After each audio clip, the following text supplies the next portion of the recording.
penultimate episode of Operation Paris, with the final episode being my final race of the season at Bromley, which will be an SAL. But let's not talk about the future, let's talk about the present, which is today. Today I did a time trial for the 200 and 100 in that order. The goal was to break 23 in the 200 and to run an 11.1 or a 10.7 in the 100. I'll get to the 100 in a second why there's such a big range, but first let's start with the 200. As you guys know, my PB in the 200 is 22.67. The reason why I want to break 23 is because in a 200 in training, I just never have that extra energy that allowed me to break 23. So I know if I can break 23 in training, that once you put me into a competition, breaking 23 will be really easy. So I ran and I failed. I ran 23.23, which is actually very close to what I ran the last time I did a time trial. So we can expect something close to 22.6 next time I run. Maybe I run 22.7, maybe I run 22.5, who knows. But my coach told me that the reason why I ran like that is because my bend wasn't very good. And I'm gassing out by the first 100. By the time I try to come around the bend, I'm already out of energy. And that's because I'm running the bend wrong. I'm forgetting to float. Because there was a period where I could run a 200 flat out, no issues. Run it, barely tired, I could go again. But my technique has changed and a lot of things have changed to the point where I can no longer do that. I have to stick to my old race plan, the one that's tried and tested and works no matter what. So next time I'm racing next week, I'm gonna have to remember to run going flat out for 5 seconds and then floating until I come around the bend. And something else that my coach gave me is he told me the specific points when I need to readjust to be upright. He told me when I need to raise my shoulders so they're upright again, and when I need to realign my hips so they're right. So the issues that I was having around the bend can be fixed with that. And he also told me that, again, back with the bend, because of running it bad, I'm losing about a second in my 200 meter time. And if I'm running 23.23 and I'm losing about a second, then that means I could be running 22.23. And let's say he did the timing wrong, that could potentially mean that if I'm running really close to my PB, let's say I'm running 22.7, that I should be running 21.7, for example, which is times that I've calculated to be roughly around what I'm actually capable of doing. But the main focus for me in the 200 was trying to put my hips, which I wasn't really doing well. I was rushing it because I didn't float. But when I compete, because this is the last time I'm training, I'm going to have to just remember all of this. I'll probably just have to let my body do its thing and try to tame it back. Try and be less stride frequency and a bit more stride length so that I can get this down right. The next point of discussion is the 100 meters. Now, let me tell you why I wanted a range of 11.1. Actually, it's not even a range. Why there is a range. What I wanted was either 11.1 or 10.7.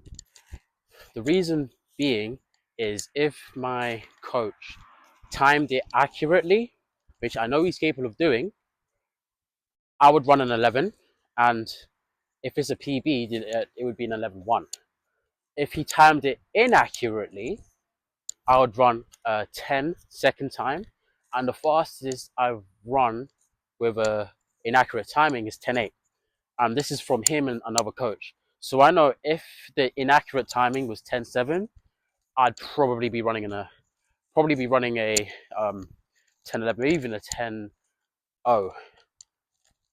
Because the last time I ran a 10.8, what did I run? The last time I ran a 10.8, I think I ran a 10.3, according to my coach. And then last season, when someone else did the timing, the last time I ran a 10.8, that was my fastest time ever, even wind adjusted or just leave the wind. It was wind assisted. I ran 11.06, and wind adjusted to +2, it was 11.11. Wind adjusted to no wind, it was 11.27.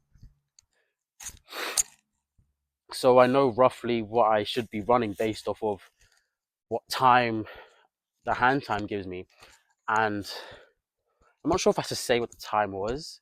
because it's not what I wanted, but it's also potentially accurate because it's a time I've never gotten.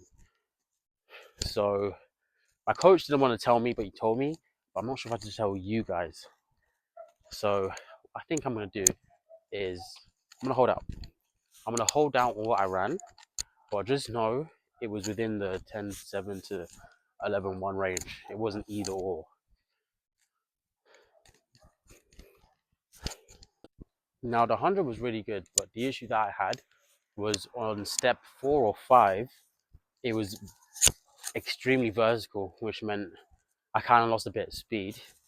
And then the next issue that I ran into was I wasn't popping my hips well. I thought I was, but my coach and someone else who comes and sometimes looks at us also said the same thing. But he said that for the 2, not the 1. I don't think he was paying attention to the 1. But if I can figure out how to put my hips, I can just run so much faster. I just don't know how to get my hips just to go up and down properly. But other than that, the 100, my coach said was really good. He didn't really have any issues with it. I had an issue, which was just my acceleration, because I could feel it. I ran 1, 2, 3 good steps, and then it was either the 4th or the 5th step where it was vertical. I was like, oh no. And it just ruined everything.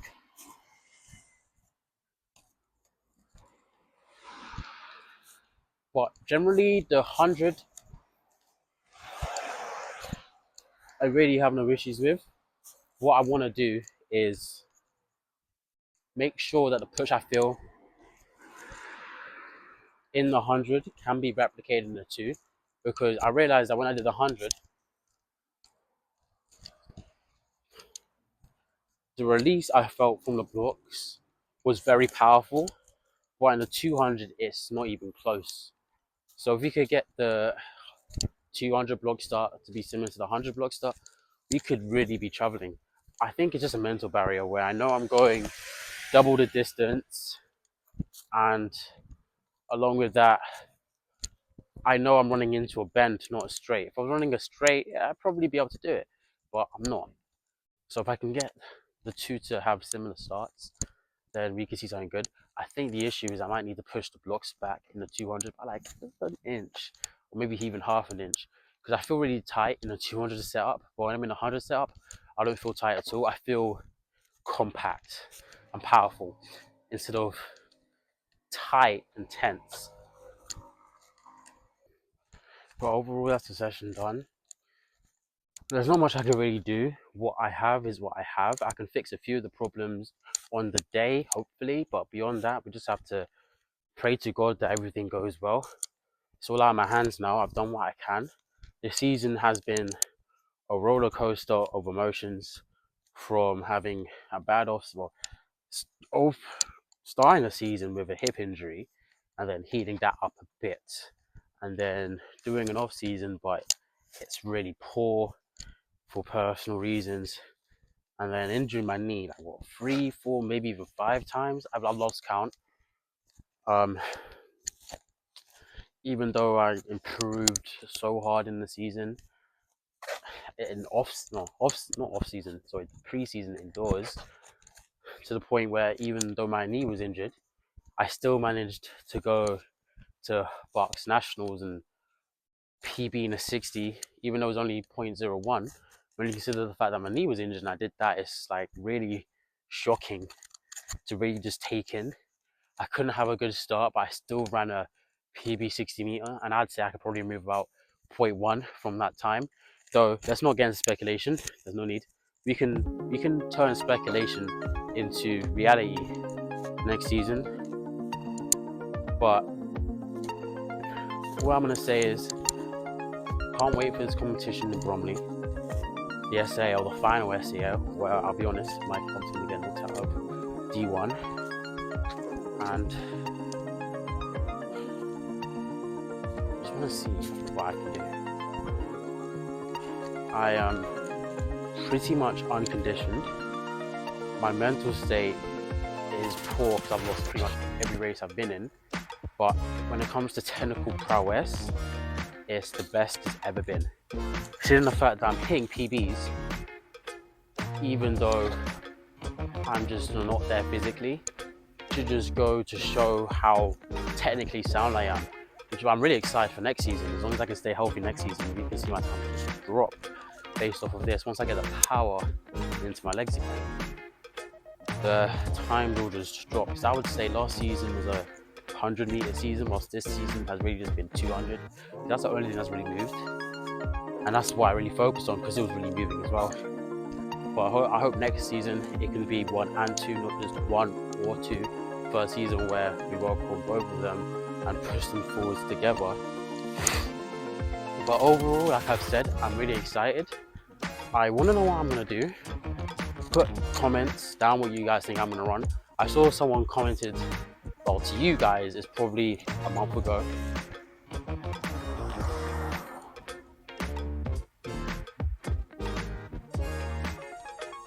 that they could see me running sub 11. Shout out to Jelly Beans.